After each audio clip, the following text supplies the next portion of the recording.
Sometimes the dreams that fall the hardest are the ones that teach us how to rise. This is not a story about a broken kite. It's about a broken boy who found a reason to fly again. When life clipped his wings, he learned how to ride the wind another way. If you've ever lost a part of yourself, this story is for you. It was a windy evening, the sky still glowing faintly with the last light of the sun. On a quiet rooftop, a teenage boy sat alone, legs tucked in, arms cradling a tattered red kite. The kite was torn, its frame bent, its string frayed. Yet he held it like something sacred. Around him, the world moved on. Below, cars honked, people laughed.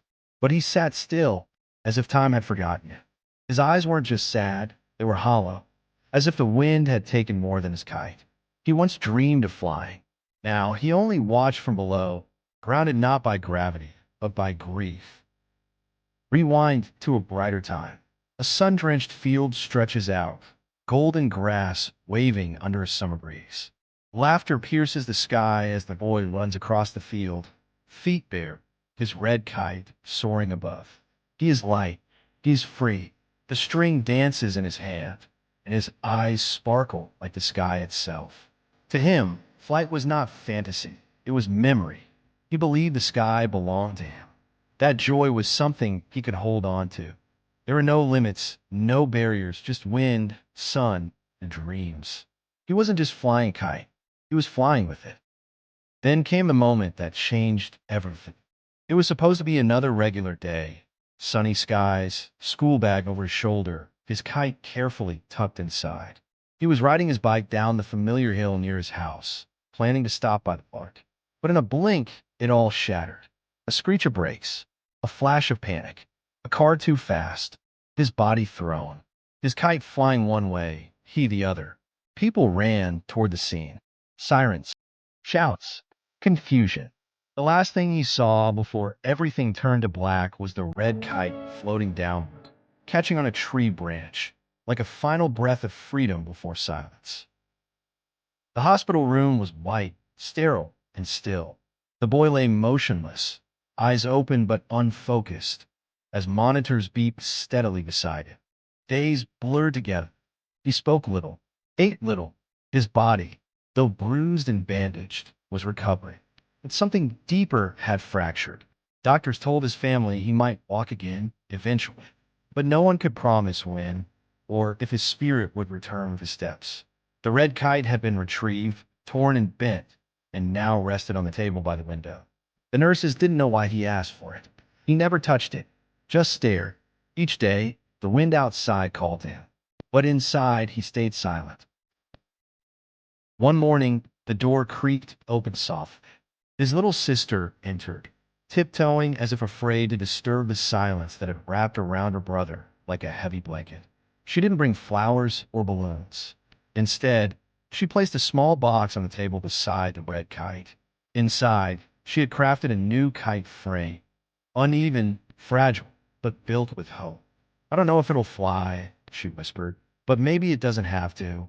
Maybe you just need something to hold again. She sat beside him, not asking him to talk, just being there. And for the first time in weeks, his hand moved, reaching, trembling toward the box.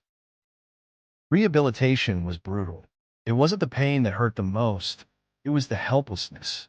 Every motion had to be relearned. Every day started with resistance from his limbs and from his mind. The therapists were kind, but persistent. Just one step, they'd say. Just one more today. His muscles ached, his pride ached more. There were days he screamed in frustration, nights he cried into the pillow, cursing a fate that stole his wings. But every morning he showed up again. The same boy who once chased the wind was now fighting to stand. No one saw his back, but it was there, in the gritted teeth, the trembling hands, the quiet nods when he managed to lift himself without falling. The day finally came when he wheeled himself to the rehab center's outdoor court, the new kite his sister built resting on his lap. The sun was high, the wind playful. He looked up, not with hope, but hesitation. He rolled into position, gripped the string, and gave it a push. The kite caught air for a second, wobbling, then tumbled back to the ground. He tried again and again. It wouldn't fly. Behind him, a few kids chuckled. He froze. That sound, laughter, cut deeper than pain. His shoulders slumped. He turned his wheelchair away, ready to roll back. But then something inside stopped him. A whisper, not yet. He turned around, picked up the kite, and faced the wind one more time. That night, he couldn't sleep. The stars outside blinked slowly above the city, but his thoughts were louder than the silence. He rolled up to the small table by the window where the broken kite and the one his sister made both lay. With trembling hands, he reached for the torn fabric, the frayed string, the bent frame. He began to repair, not with skill but with care. Bit by bit, he stitched, tied, pressed. His breath synced with the movements. Hours passed. This wasn't just a kite. It was memory. It was failure. It was hope. It was him. Morning light poured in through the window, catching the edges of the kite he had worked on all night. It looked no better than before, still patched, still crooked, but something had changed. Not in the kite. In him. He rolled outside again. The same courtyard, the same breeze. But this time, he held the kite differently. Not just in his hands, but in his heart. With a gentle pull, the kite lifted. It wobbled, dipped, then climbed. Higher. The boy's eyes followed it, wide, unblinking. A small laugh escaped his lips, soft but real. Around him, nurses watched. A child waved. No one said a word. They didn't need to. That moment wasn't about flight. It was about return. Weeks later, the boy, now stronger, steadier, sat in a small corner of the courtyard, surrounded by children in wheelchairs. A few kites lay scattered around, in various stages of being picked. He guided their hands, showed them how to tie, fold, balance. One boy, barely 8, looked up and asked, "What if mine doesn't fly?" The older boy smiled. "Then we try again, and if it still doesn't, we fly it together." The children laughed, encouraged. In their eyes, he wasn't broken. He was a guide, a builder, a kite flyer. The wind that day was gentle, but the spirit in that courtyard soared. 10 years later, a large auditorium filled with young people, some in wheelchairs, many with eager eyes. On stage, a young man rolls forward in his wheelchair. It's him, older, stronger, wiser. Behind him, projected on the screen, is a photograph.